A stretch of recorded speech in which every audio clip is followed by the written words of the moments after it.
ஓம் சாய்ராம்.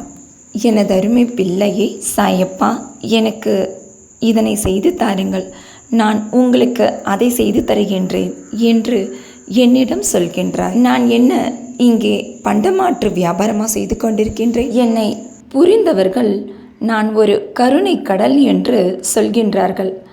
ஆனால் நீயோ என்னை ஒரு வியாபாரியாக்கி விடுவாய். நான் எதையும் யாரிடம் இருந்தும் பெற்றுக்கொள்ள மாட்டேன். ஒருவரிடம் இருந்து ₹1 நான் பெற்றுக்கொள்கின்றேன் என்றால் அதனை 100 மடங்காக நான் அவருக்கு திரும்ப தர வேண்டும். ₹1 கூட நீ கொடுக்கின்றாய் என்று நான் வாங்கிவிட மாட்டேன். அதனை நான் நினைக்க வேண்டும். நான் நினைத்தால் மட்டுமே அதனை உன்னிடம் இருந்து பெற்றுக்கொள்ள முடியும். எனக்கு நீ தானமாக பொருளையோ காசையோ கொடுக்கின்றாயோ இல்லையோ, என் மீது உண்மையான முழுமையான பக்தி இருந்தாலே போதும்.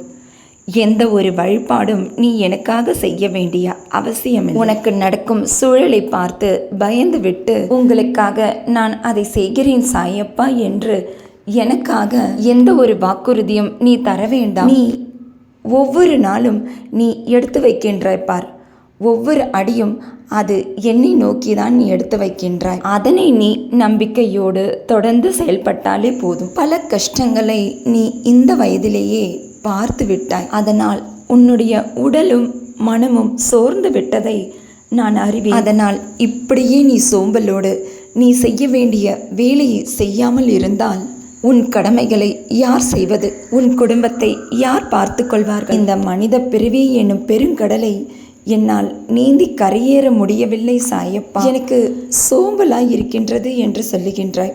இந்த சோம்பலினால் நீ காலையில் எழுந்து தியானமும் செய்வதில்லை. இப்படியே உனது வாழ்க்கை நகர்ந்து கொண்டிருந்தால் உனது வெற்றியும் தள்ளி போகும் என்பதனை உணர்ந்து உனக்கு வயதும் ஏறிக்கொண்டே போகின்றது.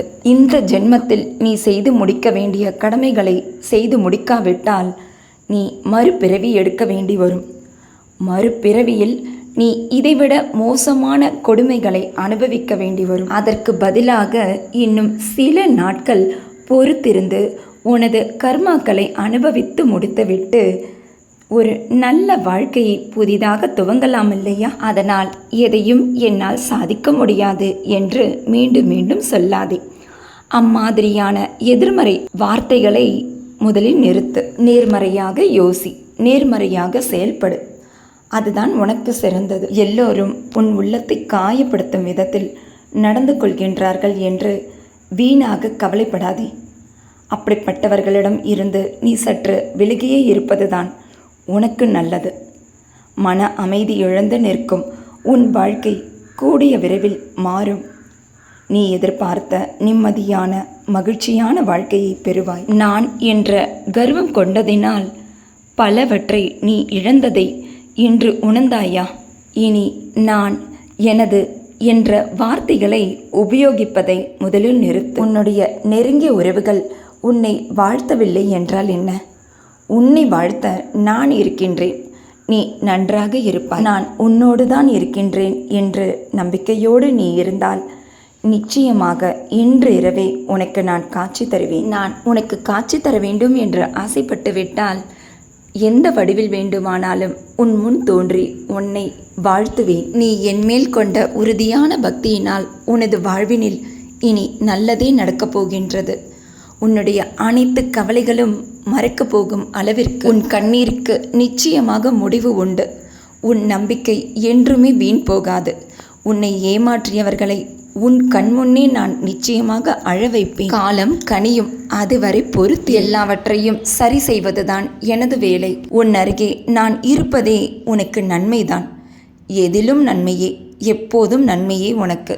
இந்த பொன்னான வெள்ளிக்கிழமையில் உன்னுடைய 2 ஆசைகள் பூர்த்தியாகும். இனி உன் வாழ்க்கையில் அன்பும் சிரிப்பும் மிகுதியாக இருக்கட்டும்.